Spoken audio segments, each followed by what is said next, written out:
Bismillahirrahmanirrahim.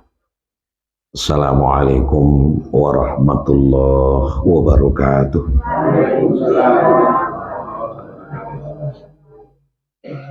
Alhamdulillahirabbil alamin. Alladzi nahmaduhu wa nasta'inuhu wa nastaghfiruh wa na'udzu billahi min syururi anfusina wa min sayyiati a'malina. May yahdihillahu fala mudilla lahu wa may yudlilhu fala hadiyalah. Asyhadu an la ilaha illallah wahdahu la syarikalah wa asyhadu anna Muhammadan abduhu wa rasuluh sallallahu alaihi wasallam la nabiyya ba'da amma ba'd. A'udzu billahi minasy syaithanir rajim. Bismillahirrahmanirrahim. Wa minal laili fatahajjad bihi nafilatan lak asa an yab'atsaka rabbuka maqaman mahmuda. Shadaqallahul azim. Kaum muslimin, muslimat, bapak-bapak, ibu-ibu yang dirahmati oleh Allah Subhanahu wa taala. Allah menciptakan alam semesta beserta dengan seluruh isinya. Tentu Allah pula lah yang tahu hal-hal yang menyangkut dengan gejala-gejala, perilaku demi perilaku, tingkah demi tingkah yang dilakukan oleh makhluk ciptaannya. Termasuklah makhluk yang bernama manusia atau kita, Pak. Ada satu hal di dalam keyakinan agama kita, yaitu angka 40. Banyak hadis atau sunnah yang kita temukan menyebutkan angka 40. Bahkan dalam Al-Quran sendiri juga ada 40. Kita dapat ungkapkan dalam kesempatan ini, umpamanya Nabi Musa dipanggil ke Bukit Tursina, itu 40 hari. Kemudian di dalam hadis ada tetangga 40 rumah. Bila kita datang ke tukang tenung, itu artinya kita melakukan sesuatu yang terlarang, termasuk perbuatan syirik. Maka sholat kita juga tidak terima 40 hari juga. Bila kita menunaikan ibadah haji ke Makkah Al-Mukarramah, terus ke Madinah, Joado sembahyang 40 arba'in. Ibu-ibu setelah melahirkan juga 40 juga. 40 juga. Dan juga termasuk 40 ketika Rasul menyampaikan hadis qudsi. Allah menyampaikan kepada malaikat Israfil, "Hai Israfil, kau tunda trompetmu dulu sebagai pertanda bahwa kiamat itu akan datang, tapi kau tunda dulu 40 apabila kau masih mendengar adanya hambaku mengucapkan atau melafazkan kalimat Allah." Jadi masih lama kiamat. Karena sebentar ini baru saja kita mengucapkan kalimat Allah. 40 juga. Termasuklah usia juga 40. Nabi kita Muhammad sallallahu alaihi wasallam diangkat menjadi Rasul usianya 40. Dalam hal-hal lain seperti satu rombongan menunaikan ibadah haji juga 40 orang. Dan satu barisan di dalam aturan baris berbaris juga 40. Khusus masalah usia, itu dalam surat Al-Ahqaf dijelaskan oleh Allah. Titik atau tolok ukur seseorang itu adalah usia 40. Dinyatakan dalam surah Al-Ahqaf, kalau usianya sudah 40 tahun, tapi belum kenal dengan masjid, belum sholat, itu ada harapan sampai mati bersih itu, tidak boleh itu. lah tamat riwayat. Tapi kalau usia 40 atau sebelum 40 atau di sekitar 40, di kisaran 40, dia kembali teringat Allah, dia kembali sholat, dia kembali ke masjid, itu peluang besar umurnya akan ditutup dengan melafazkan kalimat la ilaha illallah. Dan man kana akhiru kalamuhu la ilaha illallah dakhalal jannah. Siapa yang akhir hidupnya ditutup dengan melafazkan kalimat la ilaha illallah langsung masuk surga. Walau hanya yang lahir ke permukaan terdengar oleh orang yang datang, Allah saja itu juga sudah cukup. Karena sesuatu yang kita lafazkan, kita sudah melafazkan sesungguhnya di dalam hati. Ketika ibu mau memanggil Buya Alizar, nyolah dipanggil dalam hati dulu tuh. Kemudian baru lahir melalui ucapan. Jadi patokannya adalah itu. Kalau usia sudah 40, kembali sholat, insya Allah, intihaul hayah, akhir hidupnya akan ditutup dengan melafazkan kalimat la ilaha illallah. Itu keyakinan. Permasalahannya adalah apakah dia akan kembali pas usia 40 atau mungkin taruh sebarang. Kan ada sudah 50, sudah 60, bahkan sudah kepala 7, nang karengkang arah 7 baru, kalati arah 7 baru, masih hilir mudik kata ke bawah, kadang sasek bahasa rawahawai lebatannya kawan, kok kaki itu kayu, kawan, masih seperti itu, usia sudah lebih 40, ada harapan tidak membaca apa-apa menjelang meninggal. Tetapi ada orang walaupun melanglang buana sebelum usia 40, mungkin pergaulan, mungkin ilir, mungkin mudik, tapi dia kembali. Nah ternyata Bapak dan Ibu sekalian, iko samo jo ibarat orang merantau. Allah arif betul, Allah tahu betul. Karena fa'alhamaha fujuraha wa taqwaha. Siapapun orangnya, dimanapun dia hidup, sia saja inyo, di dalam dirinya ada potensi menjadi orang baik, tapi juga bisa potensi menjadi orang jelek. Jadi secara tataran kehidupan manusia, sebaiknya tidak begitu. Tapi kalaupun terjadi masih bisa dibenarkan. Karena pengaruh kawan, karena pengaruh lingkungan. Namun dia kembali setelah usia 40. Itu rahasianya apa?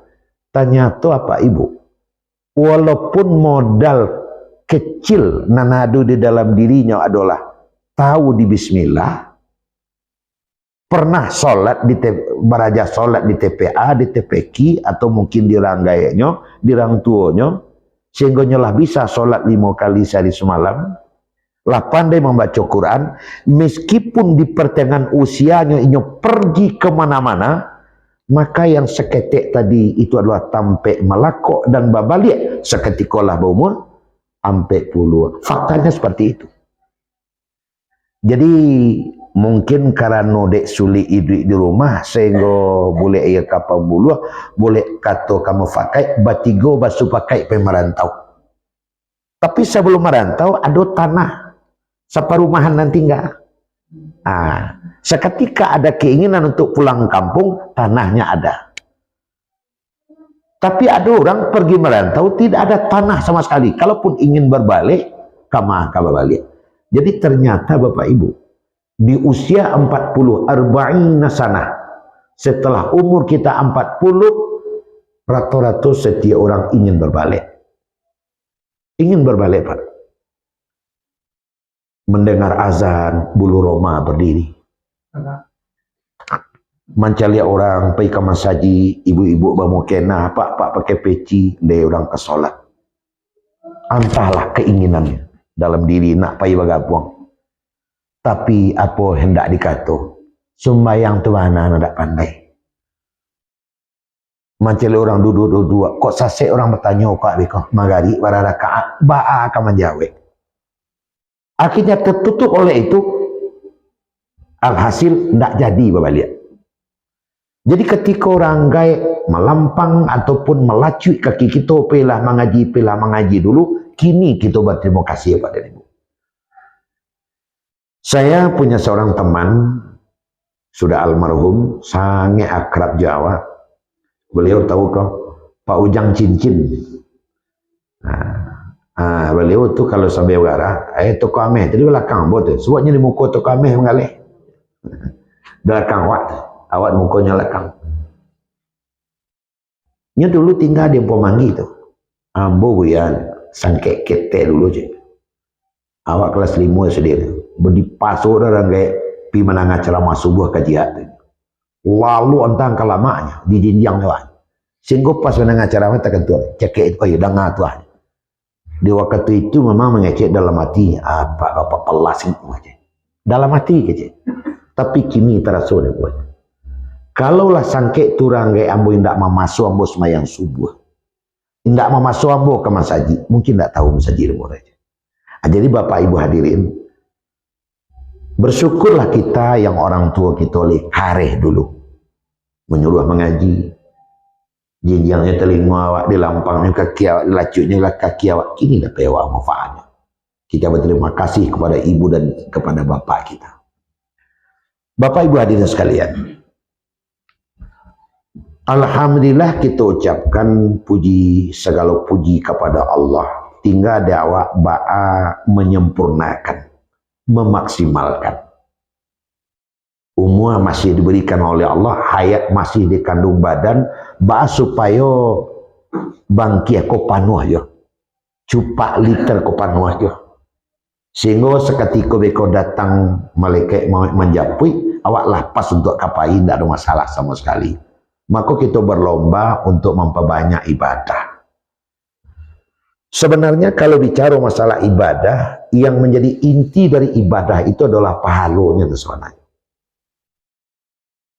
Bawa membuat pundi-pundi pahala kok makin banyak, makin banyak. Sebab nanti yang akan ditimbang itu manfaat dan akibat dari kita beribadah ada pahala. Pahala kolan kami luak masuk ke dalam neraka. Masuk ke dalam surga. Masuk ke dalam surga. Kemudian dosa kami jua ke dalam neraka.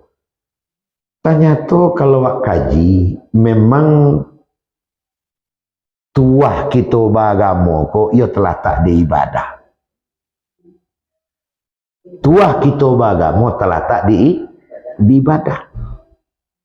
Kalaulah tidak ada ibadah, kira-kira nang kamalakean namo atau label bahasa orang beragama. Sebab kalau tidak kena ibadah, sama soal yang lain. Makan, seluruh makhluk hidup makan, kan sama. Batampai tinggal, seluruh makhluk hidup batampai tinggal. Jangankan kita sesama manusia, baru ada yang mancu tempat tinggal juga, burung bersarang juga, manci berlubang juga, ada tempat tinggal. Jadi nyo tempat tinggal, awak tempat tinggal, nyo makan awak makan sama. Oh beranak pinak, kan awak saja nomor beranak pinak, makhluk lain juga beranak pinak, tidak ada sama. Hidup bersama-sama, makhluk lain juga bersama-sama, bahkan berkelompok. Boleh kan disabui awak berkorong berkampung berbangsa bernegara ini aja. Itu kalau datang dari Padang pasti boleh melibo tu cek negari situ tu. Ada loli negarinya. Tadi kata lapih daripada rumah makan tu. Tu cek negari tu tu. Aku nan terakhir kau di negari kau disabui dicoba dak bungkuk lah. Dulu cek negari tu. Ini kelompok tu sama. Cuman apa yang membedakan ada dua. Pertama cara, nang kedua awak beribadah ngendak. Cara awak makannya makan, tapi cara makan awak tidak sama dia. Awak beranaknya beranak, tapi cara beranak awak berbeda, tidak sama dia. Awak berkorong berkampung, ini pun berkorong berkampung, tapi jangan samuan. Jadi kalau itu adalah pilkadanya, ada pilkadanya tidak sama pilkada awak. Kalau ini cakap saja sana menang, ini dia ketua. Ada ada lo pileg, ada pilpres, ada pilkada, ada kampanye, ada lo masa tenang, ada dia ndak ada nyo bahagia saja, menang nyo soal sekali. Berarti kan ada caronya membedakan. Jadi yang membedakan kita dengan dia adalah cara. Nah, caro-caro yang disiapkan supaya kita pakai tadi, caro makan, caro berpakaian, caro bergaul, caro beranak, caro bermasyarakat. Itu jika awak kumpulkan, itulah yang disebut dengan akhlakul karimah, akhlak yang mulia. Bahasa lainnya amal soleh. Itu beda yang pertama. Nah, beda yang kedua, ibadah. Kita ada ibadah dalam hidup, baik siang maupun malam. Pertahankan awak tetap istiqomah di dalam memakai caro atau mengamalkan caro. Makan lawak caro manusia makan, cari makan lawak caro manusia mencari makan, bergaul lawak caro manusia bergaul, bermasyarakat awak cara manusia bermasyarakat sebagaimana telah dituntunkan oleh agama yang terlahir dalam bentuk perundang-undangan oleh orang yang pandai dibuat serupa itu, laksanakan itu. Lalu duduk bola tuh, tinggal yang kedua oleh awak mengisi kehidupan itu dengan ibadah. Nah, Bapak Ibu sekalian, maka ibadah adalah satu keniscayaan yang tidak bisa waindakan. Bahkan makna hidup itu ada kaitan dengan ibadah. Makin banyak ibadah yang awak lakukan, maka akan makin bermaknalah kehidupan awak. Makin tipis ibadah awak, makin lari awak dari tujuan hidup. Indah beribadah, berarti awak tidak ada tujuan hidup. Karena apa? Karena wa ma khalaqatul jinna wal insa illa liya'budun. Aku tidak akan jadikan jin dan manusia kecuali beribadah kepadaku. Jadi ending kehidupan awak memang telah tak diibadah. Nah, ibadah yang kau kerjakan apa? Nah, secara umum ibadah yang wak karajokan dalam agama aku ada ibadah ammah, ada ibadah khassah atau mahdoh. Ada ibadah yang bersifat umum, ada ibadah yang bersifat khusus. Apa ibadah yang bersifat umum? Nah, dikatakan dalam kaidah amrun jami'un lima yardahullah. Seluruh rangkaian karajo yang ujungnya mencari redha Allah itu adalah ibadah.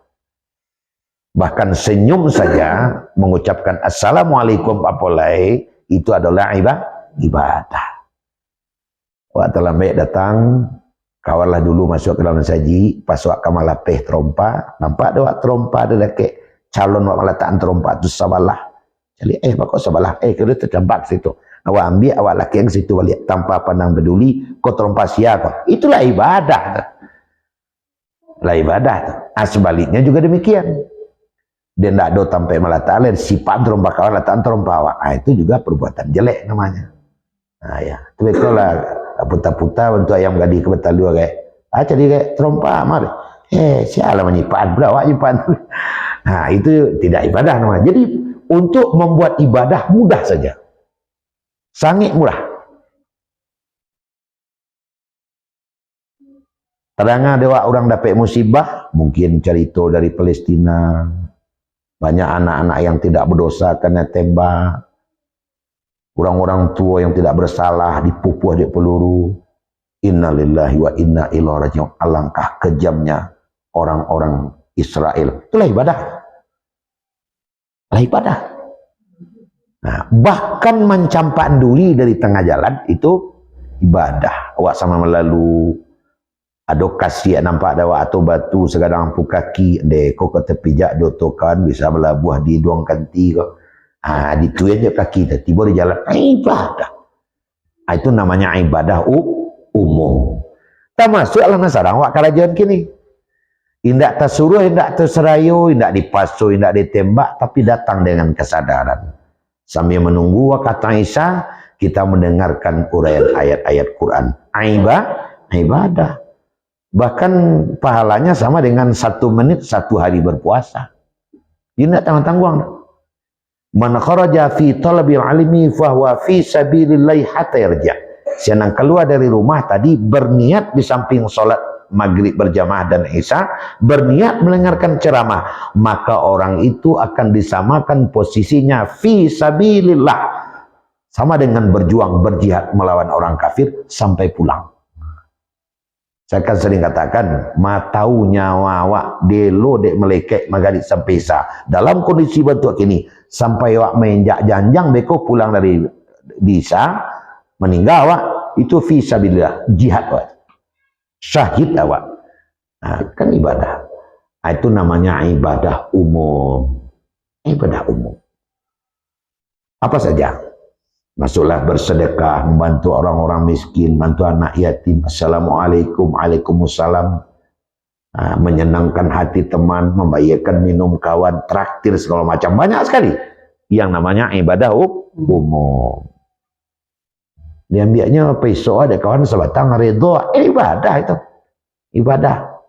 Aja kau dia biar ambil anang sadonya aja, itu puluh lebih itulah ibadah. Kan begitu. Nah, kemudian yang kedua ibadah khusus. Ibadah khusus adalah ibadah yang persyaratannya, yang rukun dan syaratnya langsung ditentukan oleh agama. Apabila kita ingin melakukan, maka syarat dan rukun itu harus terpenuhi. Itu namanya ibadah khusus. Contohnya apa? Sholat. Kalau ke sembahyang, ya ada caro. Kok subuh, kok caronya. Zohor, kok caro. Sampailah asar, maghrib dan isya, kocaro. Itu namanya ibadah khusus. Nah, Bapak Ibu hadirin sekalian, karena juga kan dua, baik ibadah umum maupun ibadah khusus. Orang-orang yang sudah tamak beribadah, ada rasa irinya kepada orang yang beribadah. Memang kita disuruh oleh Nabi, kalau dalam masalah ibadah, cari ala kateh. Tapi dalam masalah barato dunia, cari ke bawah. Di bonda adanya. Alhamdulillah, si anu bersepedanya. Cari ke bawah. Bersyukur wak jadinya. Anak bersepeda tu puluh, di bersepeda bisanya. Biarlah, mendata jalan bila, apalagi jalan menurun. Si anu jalan kaki ke mapai. Bersyukur jak jadinya. Jalan kaki ke mapainya. Si anu tu dua saja. Awak bisa jalan, alhamdulillah. Dan dua tu perlu, alhamdulillah dia bisa duduk. Si anu lalu saja. Nang lalu alhamdulillah, si anu mana meninggal saja. Jadi cari kawah dalam masalah tu dunia. Tapi kalau dalam masalah ibadah, melihatnya ke atas. Kenapa dia bisa sholat tahajud setiap malam, kok saya tidak? Apa lebih dia dari saya? Sibuk sama, anak sama banyak. Kehidupan sama. Kenapa dia bisa tahajud? Kenapa dia bisa ke masjid setiap maghrib, kok saya tidak? Apa lebihnya? Koknya bisa sholat jamaah sekurangnya maghrib, isya dan subuh, kok awak indah? Tidak bisa dong, mulai besok dan mulai lolai. Calik kata. Ada orang yang salah pasang di dalam ibadah, mencalik dia ke bawah. Buruaknya calik anggadan mentang-mentang untuk jumek, sedang pergi jumek, dan si anu tak semayang, ada ulih itu dong. Itu tak balik pasang tu. Ada lima yang sekali seminggu dong. Si anu tak semayang dah. Jawabannya terserah lah, itu jawabannya lah.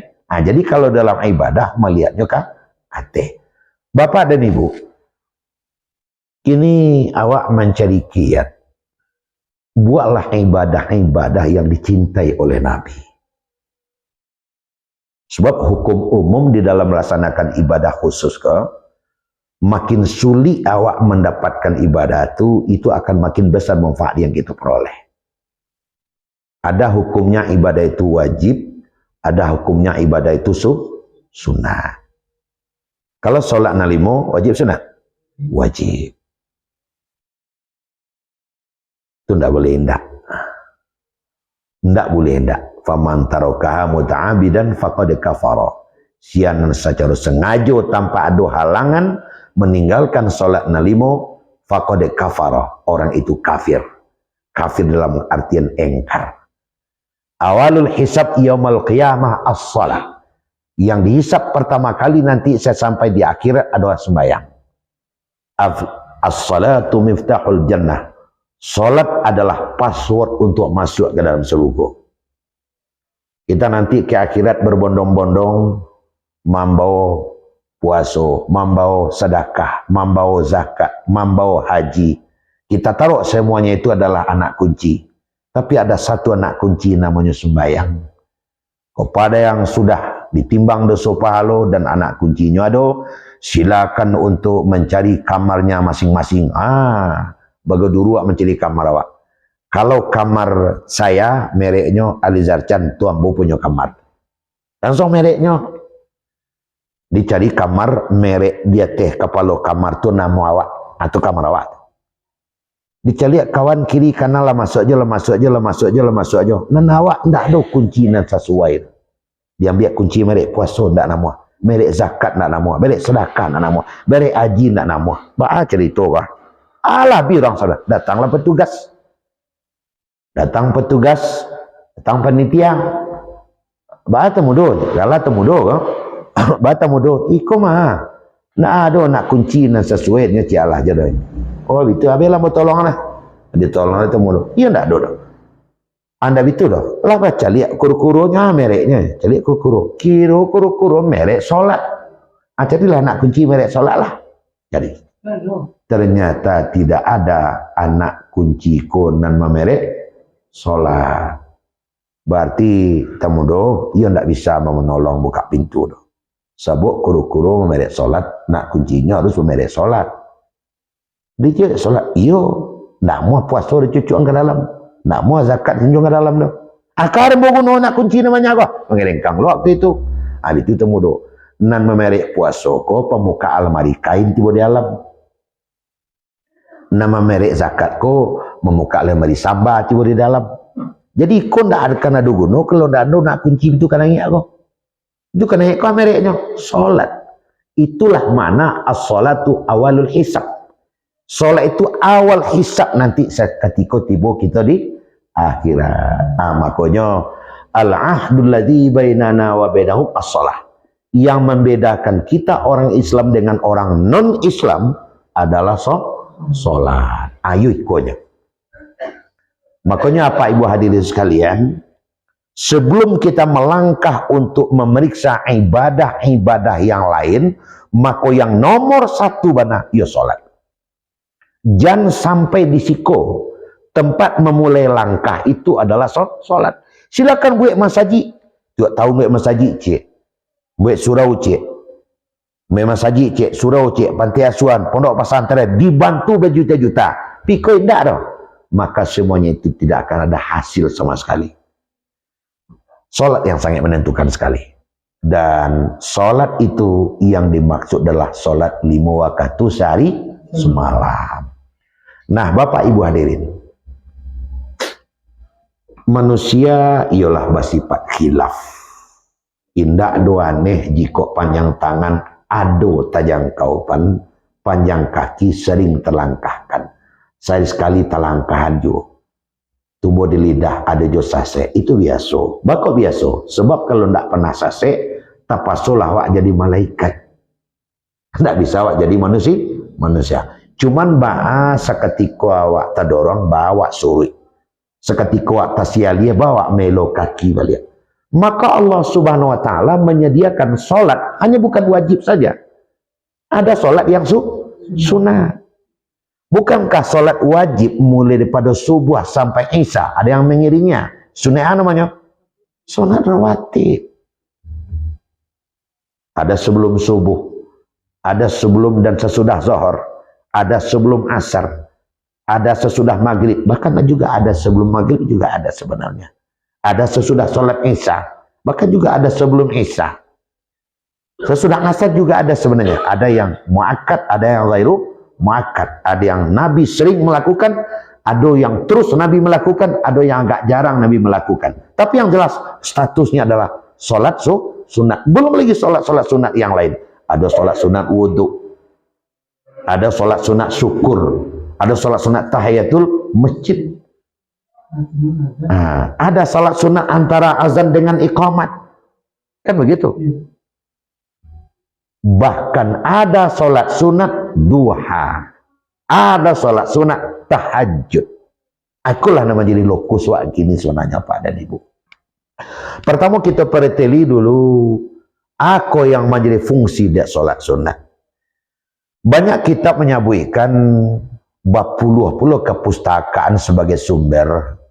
Solat sunat itu diadakan oleh agama adalah untuk menambal jika solat wajib kita umpang-umpang atau cabiak-cabiak. Kan tadi lah mau sabui. Sebab fawailul lil musallin, nerkawil bagi orang yang salat alladzina hum fi salatihim sahun, lalai dalam salat. Kadang talalai, kadang talambe. Tidak berdosa, tapi talambe. Nah, dengan apa? Salat-salat yang pernah terlambat, salat-salat yang kurang khusyuk, kan ada no khusyuk banawa. Khusyuk sangat dia, ada salat subuh tadi mana nikmat terasu. Saya salat isya tadi mana nikmat terasu. Itu sebaliknya. Tadi semaya maghrib, ia tidak bakal tentuan. Betul. Pajak itu tiba sebelum maghrib. Kan macam-macam. Kadang-kadang Allahu Akbar wajah tu. Itu lah yang ngadang. Kau jual 3.000, dah dapat 1.000 dang tu. Keciknya peririnya. Kan macam-macam saja yang akan membantu kita. Sehingga solat kita kok boleh tidak begitu bisa digolongkan. Kok picak tidak bisa begitu dilayangkan. Lalu untuk penamalnya apa? Ini beratus-ratus solat sunat disediakan oleh Allah Subhanahu wa Ta'ala. Ada yang mengiringi solat wajib, ada yang khusus. Solat sunat safar, solat sunat tahiyatul masjid, solat sunat wudhu, solat sunat syukur dan sebagainya. Dari seluruh solat sunat itu ada yang afdol, yang sangat gada manfaat. Apa itu? Solat sunat duha dan solat sunat tahajud. Aku sama. Di mana kau sampai solat sunat nan dua kau sangat istimewa Bapak dan Ibu? Aku bisa analisa. Kalau solat sunat mengiringi solat wajib, artinya tak bawa lendong. Bukan berarti kita tidak mengerjakan, kita kerjakan. Tapi tingkat muskil dan kesulitan awak mengerjakan solat sunat rawatib kok tidak sesulit duha dan tahajud. Kenapa? Solat sunat mengiringi solat wajib. Ya, wak capek tiba seketek, wak capek pulang seketek. Dan ada teman-teman juga mengerjakan. Jadi tingkat kemuskilan dan kesulitannya tidak begitu parah. Tahiyatul masjid, ya begitu juga. Tak bawa lendong. Awak dek masuk masjid. Akan seperti itu. Sudah isya, awak ke pulang. Solat istiqarah. Solat istiqarah itu oleh kerana kita ragu terhadap dua opsi. Man kadang biar si A atau si B. Betul-betul nampak hajat awak. Kalau tidak itu, tidak kawak karajuan. Kan begitu. Tapi bagaimana dengan duha dan tahajud? Makanya duha dan tahajud adalah solat sunat yang sangat prioritas. Kenapa Pak dan Ibu? Karena duha dan tahajud adalah solat yang waktunya pada saat itu kita benar-benar sibuk. Dan banyak orang pada waktu melaksanakan tahajud dan duha itu lupa kepada Allah. Kalau duha lupa kepada Allah, lupa kepada agama, dek sibuk berkarajo. Kan sibuk berkarajo tu. Mulai matahari lah naik 2 galah sampai pukul 1:30 balik. Itu kan hari sedang bayu bau karajo tu. Ke sawah sedang fish, sedang membajak mana tu mah. Nang sedang di ladang sedang memangku mana tu mah. Sehingga kadang di dalam kita asyik membuat petak lado tu, kita lupa kepada Allah. Dan fokus kepada apa yang sedang awak karajokan. Lupa kita.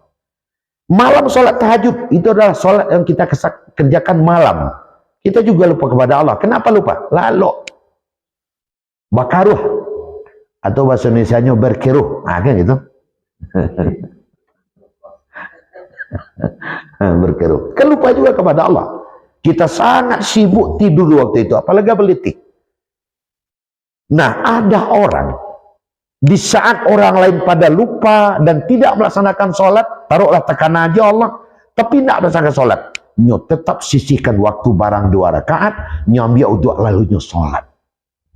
Namanya sholat duha. Wajar kalau sholat duha itu tinggi nilainya. Ya mungkin ya oleh karena surau ataupun masjid dakek kakadainya, santai aja ya.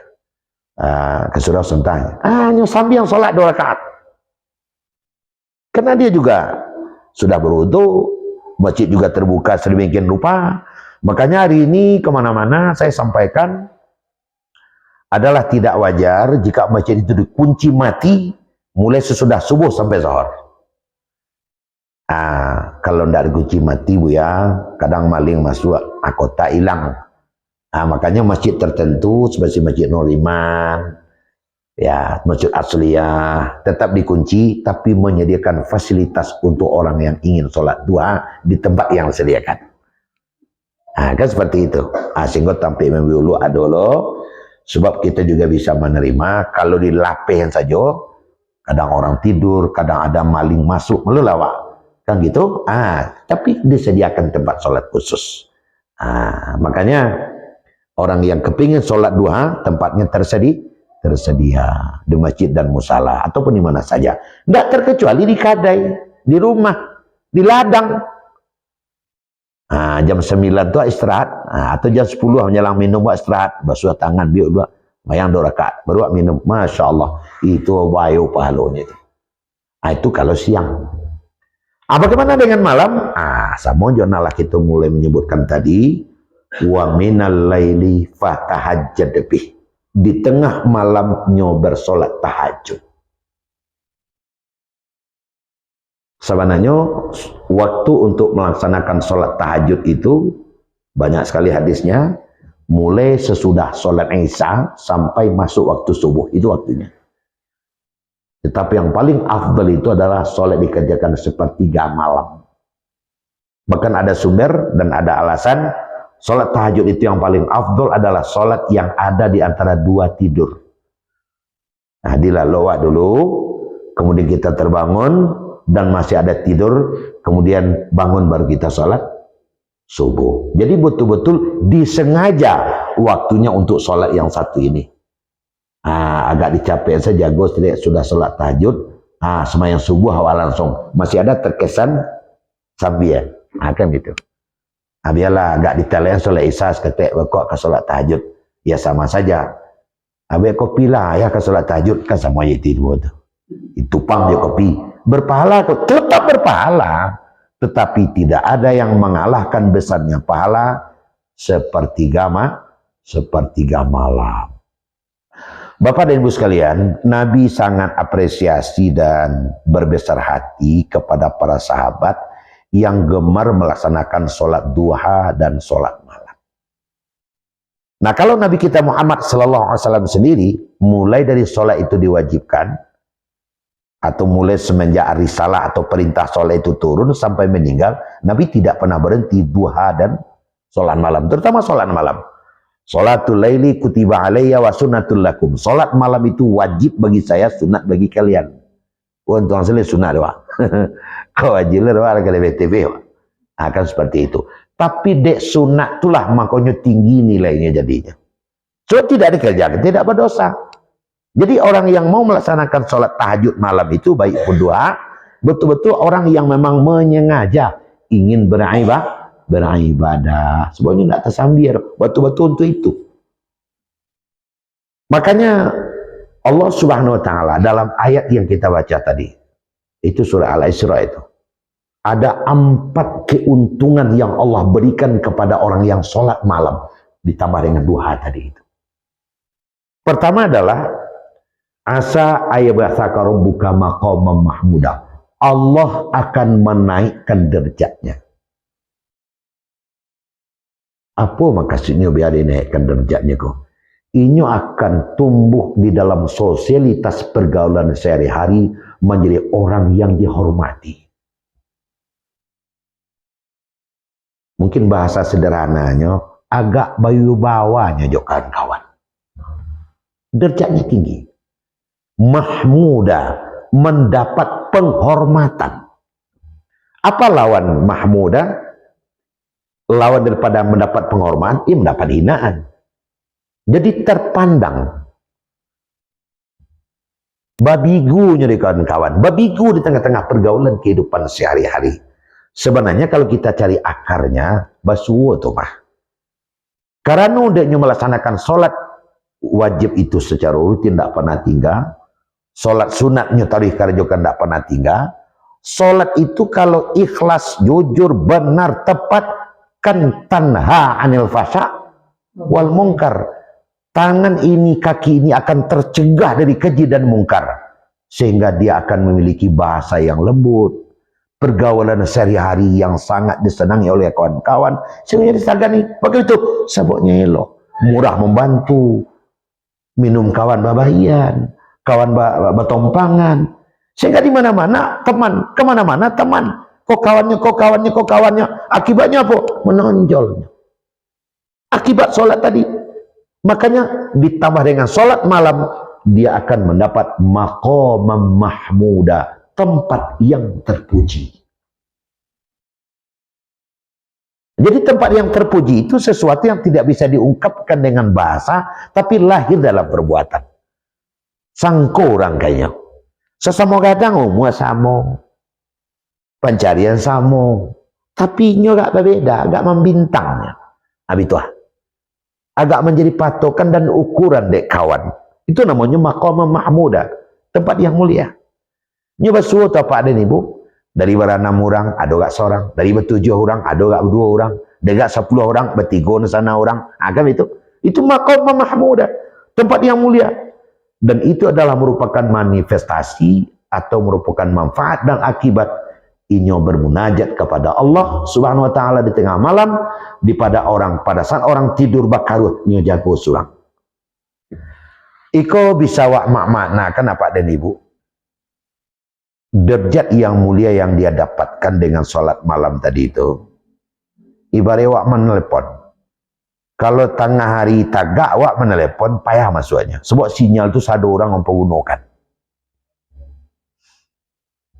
Sehingga siaran itu hanya cok Olimpik. Tapi di tengah malam orang sudah pada tidur, menyoman telepon. Pancak suara terangah. Barasih. Nah, kan begitu. Tidak ada orang mengganggu dah. Kadang-kadang awak sedang menelpon, tit, menandu-nandu masuk cek itu. Tapi di tengah malam tidak ada. Sehingga jale. Nyo mengadu kepada Allah tengah malam itu. Dan sholat malam itu bersih dari ria. Bersih dari sombong. Kalau kita sholat bersama-sama, memang pulang kawak surang-surang, tapi dapat diduga masih ada intri-intri gangguan kawan. Tidak kapaya kawan membawa. Kecapek sudah sholat, kawan sudah leh. Tunggulah kawan dulu. Kira kawan itu nunggu belum? Alamu sudah berdua. Tapi di tengah malam, kasih awak karya ke kucing yang lalu tuh. Kucing yang melinteh kan? Kucing celik dia masuk sujud dan cak kan tak mungkin lah. Jadi betul-betul orang yang bangun tengah malam sholat tahajud itu Allah mencari, oh ini orang betul-betul ingin mengabdi kepada aku. Saya yakin Bapak dan Ibu sudah lakukan. Jangan sampai tidak pernah kita melaksanakan sholat malam. Nggak lupa dulu tiap malam doh, sebenarnya sansar dulu ada nyoba. Tapi jangan sampai tidak pernah. Oh, tidak bisa cek setahun, cek semester. Tidak bisa cek semester, cek jauh. Kali 3 bulan. Tidak bisa cek jauh, cek sebulan. Nah, tadi balik. Tidak bisa cek sebulan, cek seminggu. Alah tu. Tiap hari rancak mana? Tadi belakang diri. Tidak bisa tiap hari cek seminggu. Tidak bisa seminggu cek sebulan. Dah sebulan cek 3 bulan. Tak bisa cek 3 bulan, cek 6 bulan. Tak bisa cek setahun. Tak bisa selumui duit kat sekali. Tak je bisa dah. Nak pekal. Itu jadinya lah. Wa minal laili fatahajjad bih. Itu keuntungan pertama. Allah akan mengangkat kita ke tempat yang maqamam mahmuda, tempat terhormat. Yang pertama. Yang kedua, apabila kita sholat malam ditambah hajat duha tadi, Allah akan membimbing kita dalam mengambil keputusan. Kita tidak pernah lepas dari mengambil keputusan Bapak dan Ibu. Kabaran kek kapadang kini menceli anak itu enggak? Kan keputusan itu. Kabaran kek ku 8 atau ku 9 kan keputusan itu. Orang yang sholat malam dituntun oleh Allah mengambil waktu yang tepat. Kenapa? Karena dia dibimbing, ya, dibimbing oleh Allah memutuskan sesuatu yang tepat. Itu namanya hidayah. Nah, hidayah namanya itu. Jadi diarahkan oleh Allah mengambil putusan dan tapek. Akhirnya Allah membimbing, barangkailah pukul 8. Setelah sampai di tujuan baru terasuh deh. Pukul semikok, pukul jadi pukul 9 barangkali tadi itu macet dah. Nah, kan gitu. Kenapa? Karena Allah membimbingnya. Kenapa Allah membimbing? Wa minal laili fatahajjad bih. Karena tengah malam dia bersolat tahajud. Nah, itu kalau dalam kehidupan sehari-hari. Apalagi kalau memang kita membangku mungkin suatu tanggung jawab, ya memang tanggung jawab itu harus mengambil sebuah keputusan. Kadi kirim barang tu alun, kadi imbaunya tu alun, kadi teleponnya tu alun, kadi sanduk nasi lah tu ba'a. Kan itu kok, kadi buat kopi lah tu ba'a. Itu pas setiap tindakan yang kita lakukan itu di waktunya. Kenapa? Karena kita dibimbing oleh Allah. Nah, seperti itu. Nah, itu yang kedua. Bapak dan Ibu sekalian berbahagia, warzuqhu min haitsu la yahtasib. Itu agama, bahasa nabinya bantu itu. Allah akan memberikan kepadanya sesuatu yang ia tidak pernah duga-duga, yang tidak pernah diduga. Jam tangan ini hilang, lah 3 hari tidak basuh, lampai hari tidak basuh, tetaruang tak aja jatuh ke bandar. Pas tangannya itu tiba di jam tangan dalam sama, kok mah jam tangan hilang sakit tadi. Makanya bersyukur, alhamdulillah, untung tata ruang dan walaupun kuku tangga. Itu dibimbing oleh Allah. Dengan cara seperti itu Allah bagi tahu, ditaruang ke kakinya, tempatnya masuk mana, pas tangan tiba, kare. Alhamdulillah, iku malah aku sakit pasti juga, iku lah jam tangan gua. Sehingga tak sakit ini jam tangan dapat balik. Kadang dalam kehidupan sehari-hari sering kita menemukan yang seperti itu. Yakinlah itu adalah hidayah yang diberikan oleh Allah, manfaat dari sholat kita tadi. Yang kedua. Yang ketiga,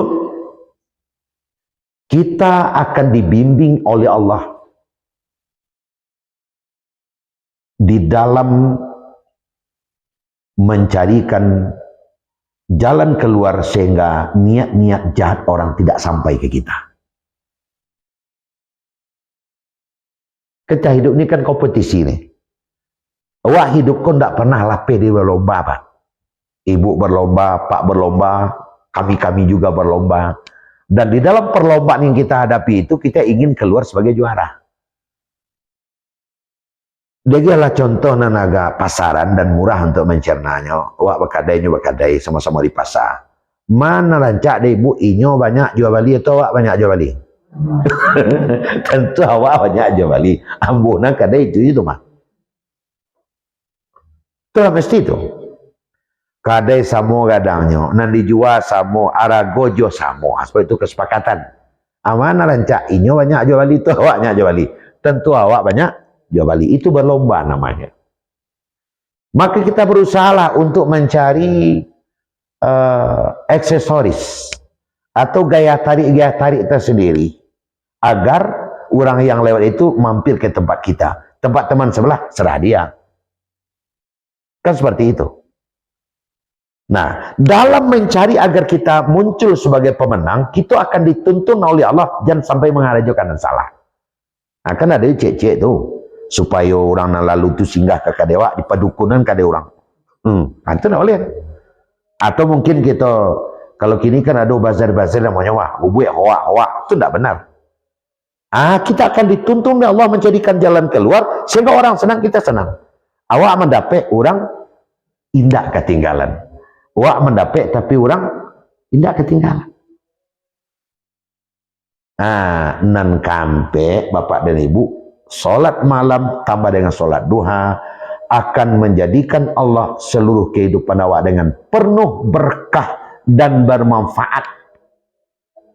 Baik berupa benda-benda yang awak miliki ataupun berupa pemikiran-pemikiran atau berupa pitaruh-pitaruh, pituah-pituah awak sampaikan kepada anak-anak dan keponakan awak.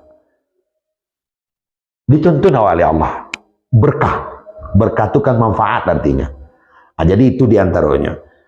Bisa kita bisa diterima reteh dunia sekali dan kita terima pula sampai kepada akhirat.